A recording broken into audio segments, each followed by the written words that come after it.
بسم اللہ الرحمن الرحیم۔ بہت زمانے پہلے کی بات ہے، کسی ملک کا ولی عہد جوان ہو گیا اور شادی کی عمر کو پہنچ چکا تھا۔ اس کے والدین یعنی بادشاہ اور ملکہ چاہتے تھے کہ ان کا بیٹا جلدی شادی کر لے اور اپنی دلہن لے آئے، پھر بادشاہ تخت اور تاج بیٹے اور بہو کے حوالے کر دے گا۔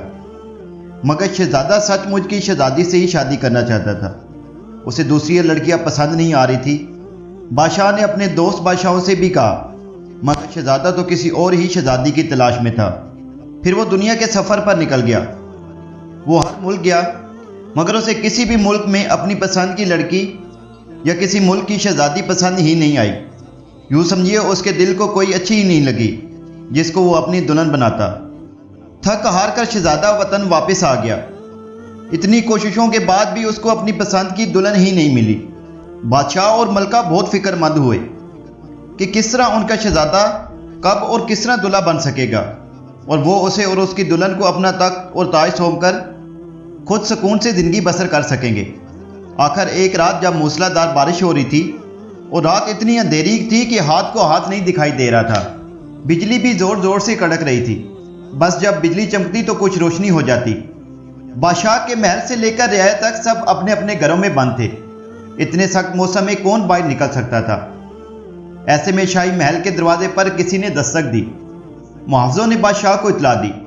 اس نے دروازہ کھولنے کا حکم دیا تو ایک لڑکی اندر داخل ہوئی جو چاند سے بھی زیادہ خوبصورت تھی، لیکن وہ سر سے پاؤں تک برسات کے پانی میں بھیگی ہوئی تھی۔ اس کے سر سے لے کر چہرے تک اور بالوں سے کپڑوں تک پانی ٹپک رہا تھا، لیکن وہ اتنی خوبصورت تھی کہ صرف شہزادیاں ہی اتنی حسین ہو سکتی ہیں۔ اس نے بتایا کہ میں خود سچ مچ ایک شہزادی ہوں اور اپنی جان بچانے کے لیے ادھر آ گئی ہوں، کیا آپ لوگ مجھے پناہ دیں گے؟ بادشاہ اور ملکہ نے اس کے کپڑے بدلوائے اور پھر ملکہ اس کے لیے بستر کا انتظام کرنے کا کہہ کر چلی گئی۔ ادھر شہزادی بادشاہ کو اپنے ملک اور اپنے یہاں پہنچنے کا قصہ سنانے لگی کہ وہاں کے حالات کس طرح خراب ہو گئے تھے اور وہ کس طرح اپنی جان بچا کر یہاں پہنچ سکی ہے۔ ملکہ جہاں اس کے بستر کا انتظام کرنے لگی، وہاں اس نے گدا اٹھا کر اس کے نیچے مٹر کا ایک دانہ رکھ دیا۔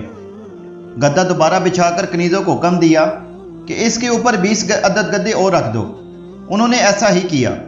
اب ملکہ نے آ کر شہزادی سے کہا، تمہارا بستر تیار ہے، جا کر سو جاؤ، صبح بات کریں گے۔ شہزادی اتنا اونچا بستر دیکھ کر پہلے تو حیران ہوئی اور پھر سمجھ گئی کہ یہ محل ہے، یہاں شاید اسی طرح کا انتظام ہوگا۔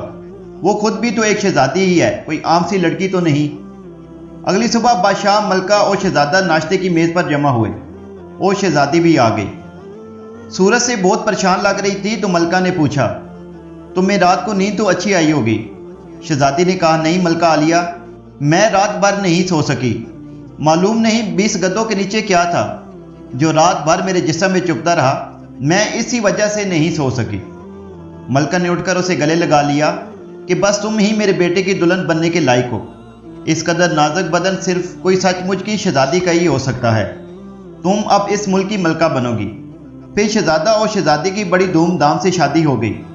دور دور کے ملکوں کے بادشاہ، ملکائیں، شہزادے اور شہزادیاں بھی اس جشن میں شریک ہوئے۔ یوں مٹر کے ایک دانے کے امتحان سے شہزادی ملکہ بن گئی۔